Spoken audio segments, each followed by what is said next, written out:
Before we begin I think कि कुछ conceptions लोगों को क्लियर होने चाहिए, बिकॉज अगर आपको ये नहीं पता तो आगे की वीडियो देखने का कोई पॉइंट नहीं, समझ में नहीं आएगा। सबसे पहला, ईरान वॉर न्यूक्स के बारे में बिल्कुल भी नहीं है, ना कभी थी और ना आने वाले टाइम में होने वाली है। It is about something completely different, जो मैं धीरे धीरे ब्रेक डाउन करूंगा आने वाली वीडियो में।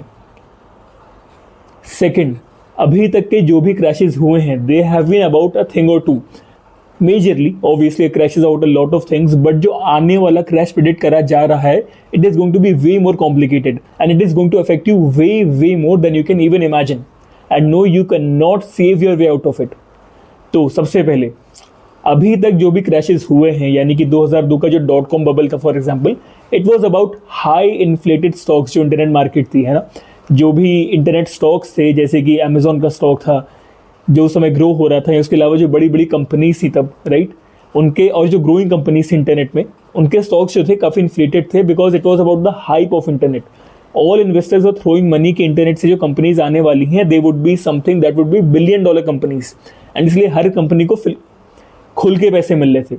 तो क्या हो रहा था कि मार्केट में जो कंपनीज के स्टॉक्स थे they were very much inflated, but जब मार्केट करेक्शन आया, एक साथ हज़ारों कंपनीज वाइप आउट हुई, खास करके जो छोटी छोटी कंपनीज थी, ओके, इंक्लूडिंग अमेजॉन, जो समय ग्रोइंग कंपनी थी, उसका स्टॉक 80% तक गिर गया था।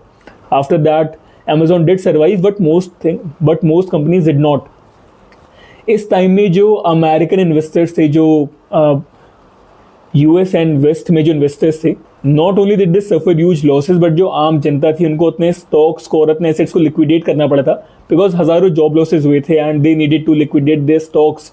वहाँ पे 401Ks होते हैं, जैसे यहाँ पे रिटायरमेंट प्लान्स होते हैं, वैसे ही वहाँ पर 401Ks एक टाइप ऑफ फंड होता है, ठीक है, जो प्रेजेंट होता है। उन्हें लिक्विडेट करने पड़े थे उसके stocks just to survive their daily life. Second, 2008 में जब क्रैश हुआ था, तब again it was a lot about housing market and real estates, जहाँ पे शैडो बैंकिंग, ये सब शैडो बैंकिंग क्या होता है, ये सब क्या होता है, if you want to know that comment section में बता दो यार, मैं अलग से एक्सप्लेन कर दूंगा। एंड खराब इंटरेस्ट रेट्स की वजह से, ओवर इन्वेस्टमेंट की वजह से रियल एस्टेट में, खराब लोन्स देने की वजह से बैंक्स ने, right, as a whole real estate market को इतना ज़्यादा सैचुरेट कर दिया था कि 2006 में जो स्मार्ट इन्वेस्टर्स थे, फॉर एग्जाम्पल माइकल बरी etcetera, they were already out, and 2008 में एक मार्केट क्रैश आ गया, जिसकी वजह से asset prices went down steeply and पूरी दुनिया में देखा गया था कि इसका एक इफेक्ट आया था। ओके, इसके बाद एक और क्रैश था कोविड-19 में, everybody is aware of that. उस पर ज़्यादा कमेंट करने का कोई पॉइंट है नहीं, बिकॉज एवरीबडी नो से क्या होता है यार, पूरी दुनिया ही रुक गई थी, है ना, एक वायरस की वजह से। But the upcoming crash, that is the AI bubble crash, is absolutely not like any of these crashes that have happened. It's phenomenally different, and here is why. सबसे पहली चीज़, AI bubble crash is not just about AI, it is about everything. For example India में अगर हम देख लेते हैं तो पिछले 10 से 15 साल में करेंसी की वैल्यू डीवैल्यू होती जा रही है इन्फ्लेशन की वजह से। अगर हम एक कॉन्स्टेंट ऑफ 4 to 6% इन्फ्लेशन मान के चले, तो सिर्फ पिछले 10 साल में, यानी 2016 से 2026 में, इंडियन रुपए की वैल्यू 40 to 50% लूज हुई है।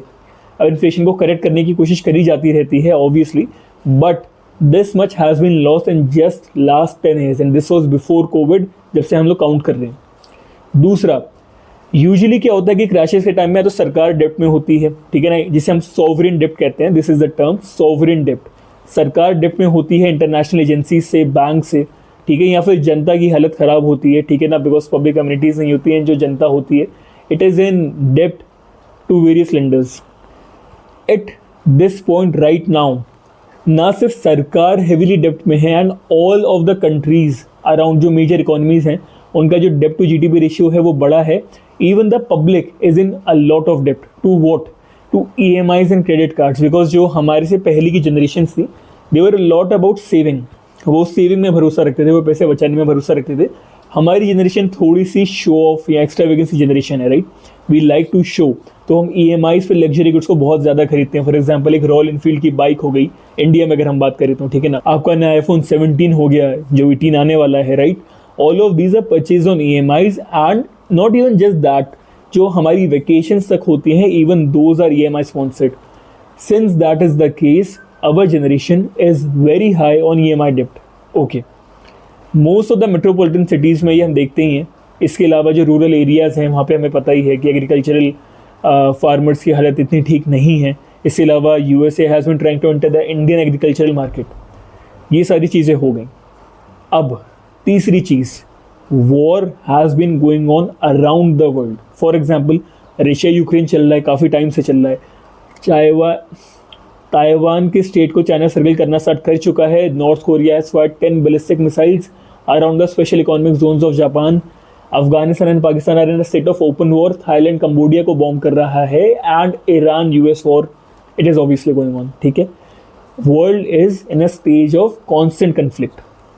चौथी चीज़, the last straw that is holding the US economy is the 7 to 8 big tech companies जो S&P 500 की सारी ग्रोथ अभी कैरी कर रहे हैं। फॉर एग्जाम्पल मेटा हो गया, अमेजोन हो गया, ठीक है, टेस्ला हो गया। These are some 6 to 7 big companies, Palantir हो गया, that are actually carrying the US economy forward. If these stocks go down, USA की इकोनॉमी ऑफिशियली रिसेशन में चली जाएगी। अभी तक क्यों नहीं गई है? तो फॉर एग्जाम्पल लास्ट क्वार्टर में USA की economy showed a growth of 0.4 to 0.2 to 0.4%। Can you imagine 0.2 to 0.4% ये ग्रोथ दिखाई है USA की इकोनॉमी में।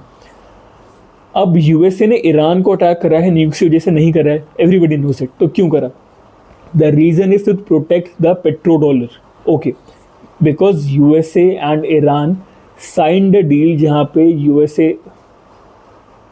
बिकॉज चाइना ने ईरान ने एक डील साइन करी थी जहाँ पे China agree to invest over $425 billion in Iran in the next 25 years in exchange for natural resources, for example oil and LPG, but these will be traded in yuan and not the dollar. This was a direct challenge to the dollar dominance. अब हम सबको पता है कि dollar जो एक fiat currency है, like every other currency, obviously, right? It is not backed by anything. It is not backed by gold or hard assets. That is the case. Then dollar is sustained by what? The answer is the trade of crude oil. ठीक है, अगर petro dollar नीचे जाता है तो dollar will lose all of its value. And if petro dollar goes down, तो ये जो करेंसी प्रिंट होती रहती है ना USA में, जो बात पे लोग ट्रिलियंस ऑफ डॉलर्स छाप देते हैं, वो नहीं छाप पाएंगे। And US economy will go into recession and it will never be able to come back. This war is to stop that one leakage जो ये पॉसिबल करा सकता है, because Iran is something that you can stop. Iran has the second highest crude oil reserves in Middle East after Saudi Arabia, है ना। अब उसे रोक सकते हो। And this is what they are trying to do, to cut off China and the BRICS countries as a whole from this one thing जहाँ पे वो बिना डॉलर के ट्रेड कर सकते हैं। BRICS central banks as a whole are also buying a lot of gold, okay, to replace the US treasuries, जिसके against वो अपनी खुद की करेंसी लॉन्च करना चाहते हैं, जिसका एक ट्यूटोरियल उन्होंने दिया भी था, okay, the BRICS currency. If that is the case, let's say कि अगर USA ईरान को नहीं रोक पाता, because everything is obviously visible, US and Israel have not been able to stop Iran at all. Strait of Hormuz is choked. If that is the case, Iran ने बोला है कि सिर्फ चाइना की शिप्स ही स्ट्रेट ऑफ हॉर्मुज से बाहर जा सकती हैं and no other ships will be allowed. And Iran ने एक स्टेटमेंट और दिया था which was a big game changer. Iran said कि अगर वो चाहते हैं कि आप शिप्स को स्ट्रेट ऑफ हॉर्मुज से जाने दें, trade all in yuan instead of dollar, and Iran will allow all the ships to go that have agreed to trade oil in yuan and not dollars. Now, दो possible outcomes हैं, या तो Iran की regime गिर जाती है जो बहुत मुश्किल लग रहा है, या फिर USA की इकोनॉमी रिसेशन में जाती है and the AI bubble bursts. अगर USA इकोनॉमी रिसेशन में गई, AI bubble will burst, okay, and एक बार AI बबल बर्स्ट करता है then the effects will ripple out world wide. एक चीज़ और हो सकती है जिसकी वजह से AI बबल बर्स्ट करे, जिसमें ईरान का कोई रोल ही ना हो जीतने या हारने में वॉर को। अगर चाइना ने ताइवान को इन्वेड कर दिया, अब आप कहोगे कि यार अगर चाइना ने ताइवान को इन्वेड कर भी दिया तो उसका AI बबल से क्या relation?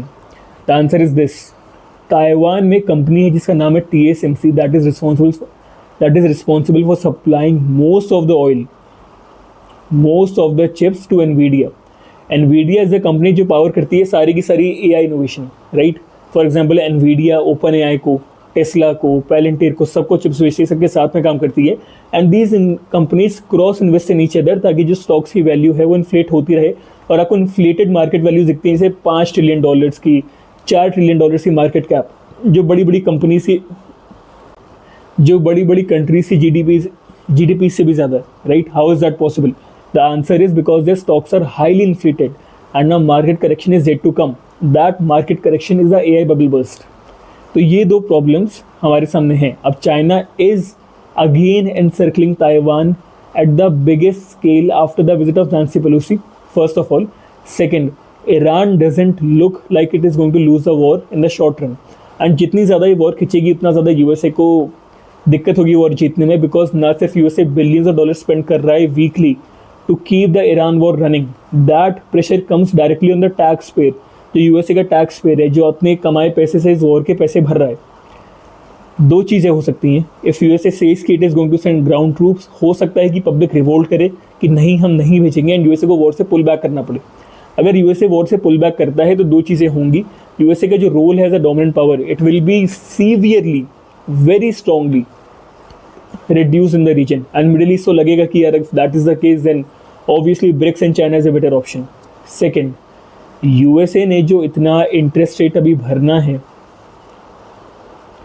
second, USA will lose a good chunk of its petrodollar dominance in the East, Middle East, because Middle East will again look out for alternatives to USA because USA की power decline करी है, and they will and they might agree to trading oil in yuan or the BRICS currency if it is launched.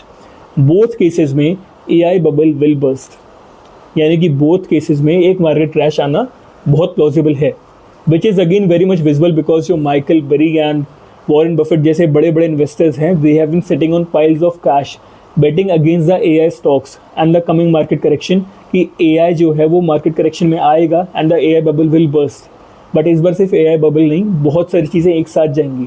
China में real estate का हम एक trailer देख चुके हैं जब एवरग्रांड कोलैप्स करा था चाइना में. चाइना में भी real estate is a big problem. Okay, बड़े बड़े घोस्ट टाउन्स बन रखे हैं. तो the whole world is together in this. Let's see what